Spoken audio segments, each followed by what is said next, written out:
Hey YouTube, it's Matt with Olympus Reptiles. We're going to continue our series on different morphs and talking about some of the combos and showing you some adults, some combos, some babies, a little bit of everything in here so you can kind of get an idea on a morph, what it can do, and all of those. And today we're going to focus on one of the most popular morphs out there, and a morph that has kind of, I would say, the ball python hobby had a love-hate relationship with. It's a morph that, man, it made a lot of people a lot of money, and it also broke a lot of people and sent them packing out of the hobby.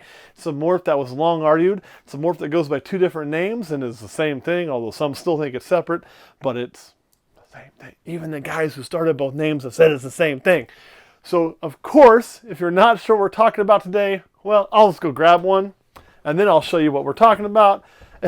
Again, this morph seems like it's been out there forever, but it really hasn't, because when I first started, I can tell you these were priced for a male at around about $10,000. And this is a male right here. Of course, what we're looking at is the famous or infamous, however you want to look at it, banana. So the banana ball python, it comes out really beautiful. This is a really nice example for an adult. You can see it's all these little black specks, looks like chocolate chips on it. There are ways to add more of those, and there are ways to delete those. I do not have a version to show you how to delete them, but I can tell you how to do it. And I do have versions to show you on how to add them. So a really cool animal. Flip that thing around. There's its head. It's kind of going to hide from us. There you are, buddy. Got a little bit of dirt there. Get that off.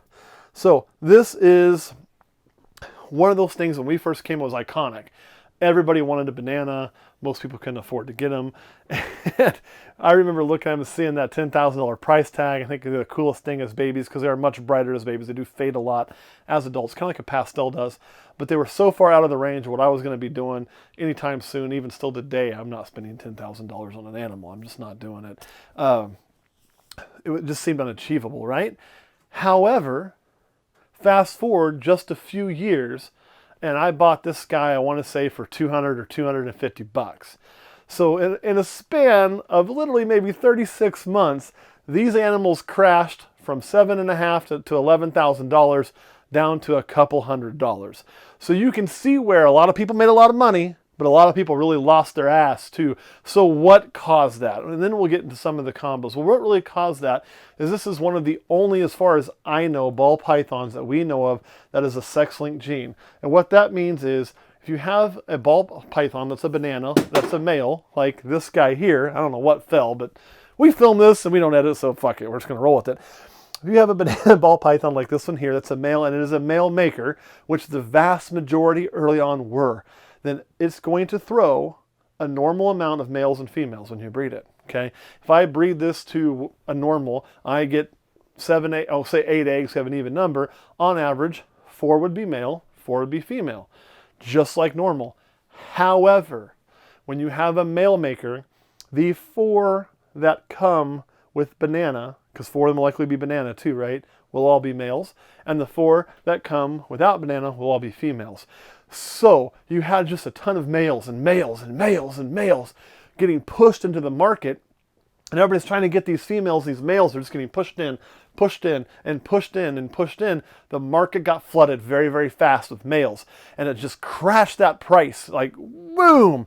So that is kind of why that happened. Now, occasionally, even from male makers, occasionally you will get a female. We've done that a few times ourselves.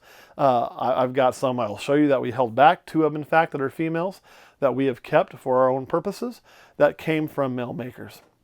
The kicker is when you get that female, it's now going to throw different. And then you can get female makers. You can get males that are female. You can get all kinds of weird shit. And I'm not going to promise to understand it all. I would really say if you want to get that deep into bananas, you sit, you read, and you get to know it. I've done it, but I've read a lot of crap since then. And I'll be honest, it's kind of in and out. It's something I have to constantly like research again to make sure I'm thinking correctly when I start making my plans. But he will throw 9 out of 10 males. Is what he is going to do. So, but it is pretty cool. So like, you know, that you have this sex-linked gene. It wasn't cool for making money, but it is cool as far as just the learning factor. The other thing you can do with that when you go to breed this is, let's say I know I need more female, black pastels. I know I need a female black pastel. I've only got one. I'd like to have a few more. I can breed this to a black pastel, and I know all the single genes are likely going to be female. Why is that? Because most of the males will be banana. And now if I get some weird thing where I get one banana and that's a male, and I get 6 other eggs, they all have to be female, you know, then I won't get as many. But you're more likely to get your off genes to be female. So you can increase your chances of getting females you want too by using the male banana if you don't want the banana in there, if you're trying to avoid that gene. I don't know why you would avoid banana.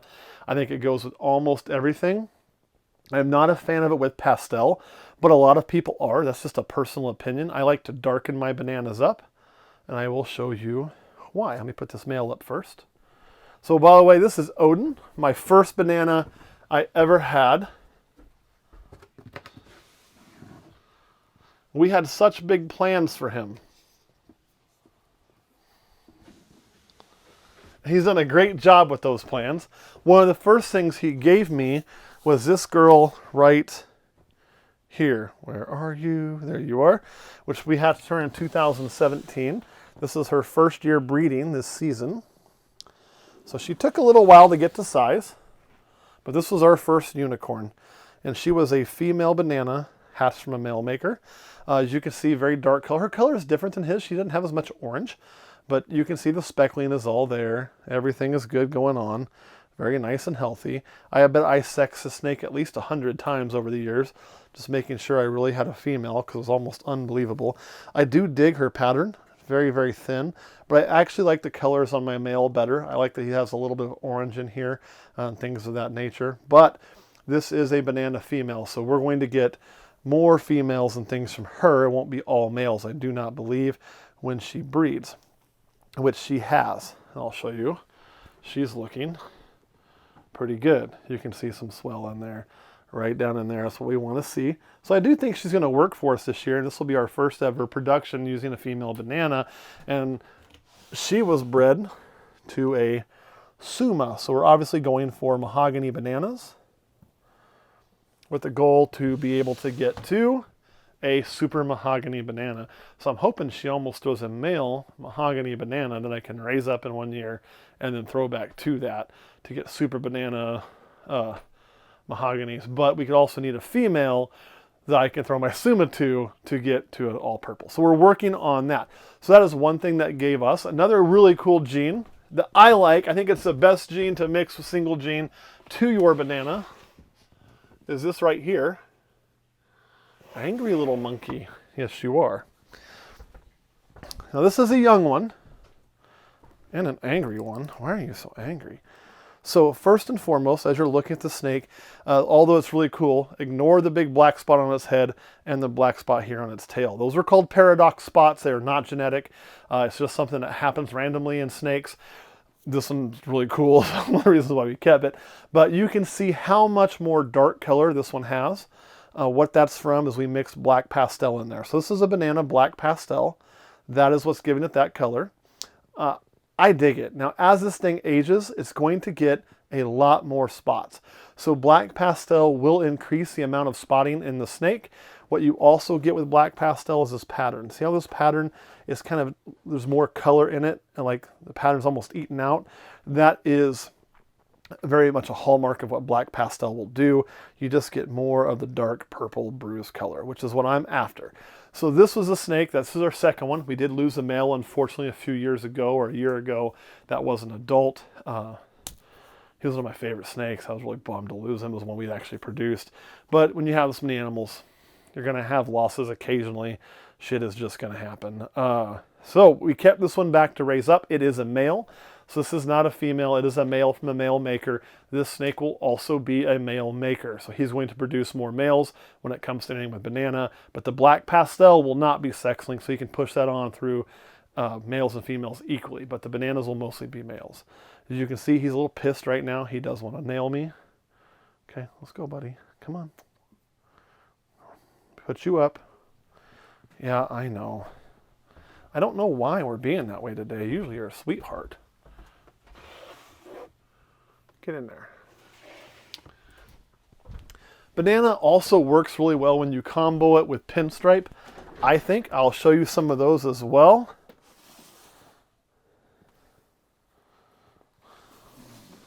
This is a nice example of what we believe to be just a straight up banana pin. Now this clutch I believe had black pastel in it, but I do not see black pastel in that animal at all.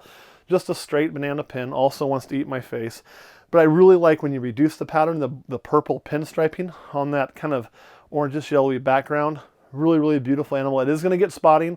It's not going to delete the spotting outing pin. You can still see some black spots showing up.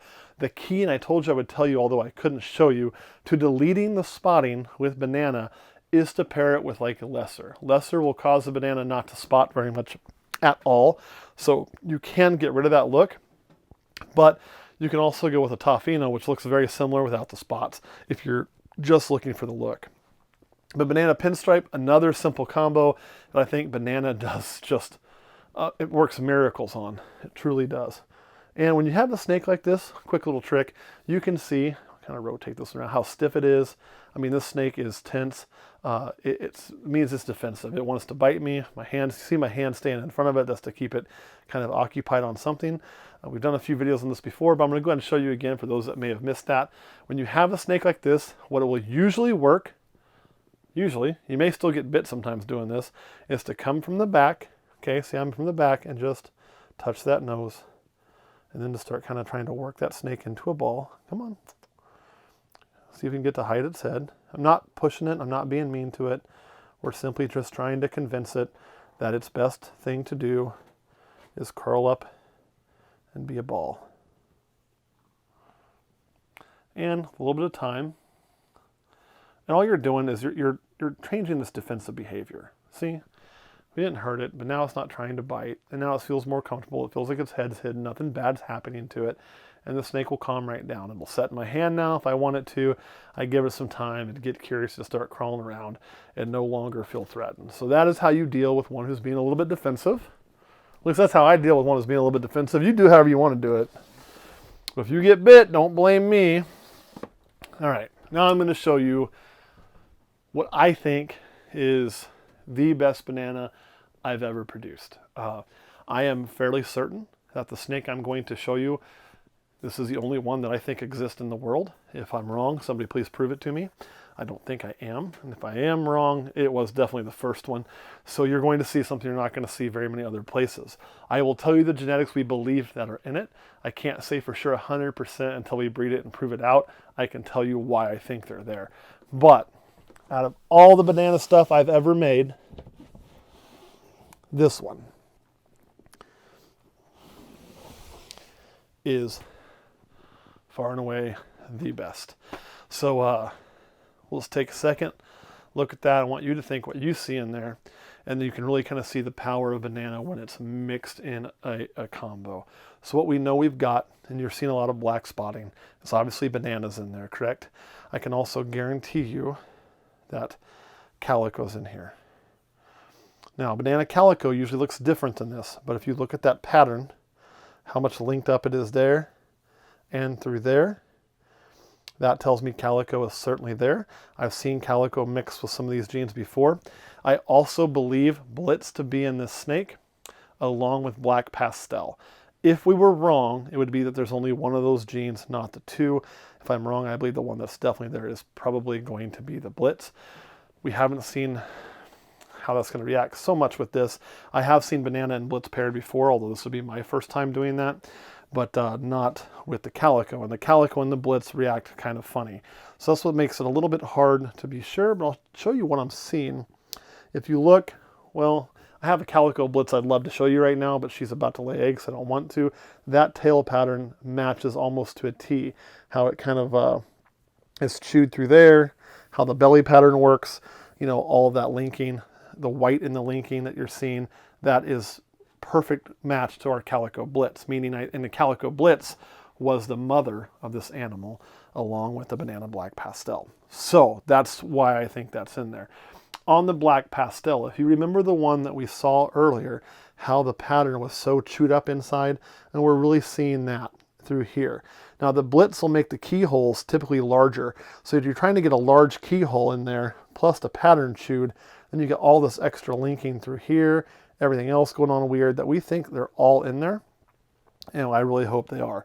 One thing I don't know if the camera will pick up is the difference in the colors when you get here and you get this pale yellow and the pale yellow outline versus that really just bright on the back. And then the front of this snake, this is a snake I thought I had twins on when I was first in the egg, because if you look at the front and the back, really, I'm not gonna like force you to stay there. The colors are vastly different. So when you saw that snake like that in the egg, it's even more apparent. This purple is different than that purple. That yellow is different than that yellow. It looked like two separate animals, and I didn't know what the hell was going on. So this is a really fun snake to hatch, and it's probably one of, I would say, my favorite achievements in breeding so far is to create this. But this snake would not look near as cool without Banana. Banana changes that color so much for a single gene. The only bad thing about it, sex linking and how much it fades. But when you combo it into something like this snake has really held that contrast and really held that color, and it's setting right around that 1,000 gram mark right now. So I mean, this is probably pretty close to what we're going to have.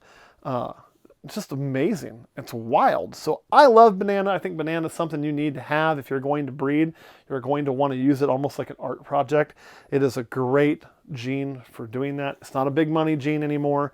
I mean, the females still hold pretty good value, but they're going down pretty quick because more and more people are creating them, because more and more people have female makers and things like that. So they're not commanding the thousands upon thousands of dollars they once were, but they look cool. So if you're in this because shit looks cool, then Banana's awesome. If you're in this because you want to make the biggest bang for the buck combo, but I want to make shit that looks cool. Kurt, anything you want to add? So what was the other name they used to call these? That's right. I did mention two names. Thanks for bringing that up because I totally bypassed that. So you used to get Banana and Coral Glow. So Coral Glow came from one breeder. Banana came from another breeder, both large. I won't put their names in here. That's for them to discuss. And from what I understand, they both got them about the same time. So it wasn't like, you know, back in that day, you'd get something like this, you'd put that in your pocket, and you wouldn't tell anybody for several years because you wanted to get that bred, get several out there, leak them out slowly, get as much money as you could. Biggest bang for the buck on your investment, right? But these are coming out of Africa. So what happens is there's people will catch these eggs or pick up the eggs in Africa on farms, hatch them out, import the normals to, or export for them. We'll be the ones importing all over the country, all over the world for low cost, and then turn around and take anything that looks unique, because there's so many of them that it's happening to, put that into their back pocket, call a few places that they know, and almost start a bidding war. That's what happens, okay? But they may not tell you they have more than one. They may call and say, hey, I got this animal here, and meanwhile they're telling this guy the same thing. They let you all bid it up, you know, until they get the price they want. They sell it to you, but they also sell it to him. Well, they're not talking either because they wanted to keep that project secret, right? I mean, it makes sense if you think about it. So the dude in Africa is making his twice. These guys don't realize they have the same thing at all. So it wasn't anything nefarious. It wasn't anybody trying to rip anybody off or screw anyone over. That was not the intent at all. They just, nobody had an idea, and they both thought they had something different. So they began creating, it starts leaking out. One of them names it Banana. Pretty easy to see where that name comes from. You know, as that thing gets older, it gets those spots. If you let a banana sit around the counter, it gets spots. The color is similar to a banana, black spots, banana, makes sense. The other one comes named Coral Glow. I'm not sure why Coral Glow. Probably because they thought it sounded cool. It kind of goes and it looks like coral reef. I don't know, but they went with Coral Glow. So for several years, nobody realized it was the same thing. And then it was like, well, it's similar, but is it the same? And since then, I've watched what they've said, yeah, but it's the same. But that's kind of how that happened. So you'll hear them referred to as Coral Glow. You'll hear Banana referred to as Banana. It's kind of all the same thing. They've been crossed over so many times that I don't think it matters anymore. Had we kept those lines completely separate, you might have been able to see a difference just in the lines. But once you start crossing them and they start getting called by both names, it's impossible. A great example with that is Butter Lesser did the same thing, but then you also have things like Black Pastel Cinnamon that are allelic together, but I bet you money that they're different because of the line, more so than they are anything else. So we didn't do a good job on that, keeping it separate. Not we as the ball python community, and it is the same gene anyway, so it really doesn't matter. Anything else, Kurt? All right, guys, thanks for watching. So this is all about ball pythons, Banana, and Coral Glow. We're going to hop off here, slide over to Patreon, and we're going to talk a little bit about what we're going to do with those genes in the future, what our market plans are with those genes in the future. And even though I said they're not a big money snake, we'll go over there and talk a little bit about how you can make good money on those still, because there is a way. It all depends on what you choose to do with it. We'll catch you next time.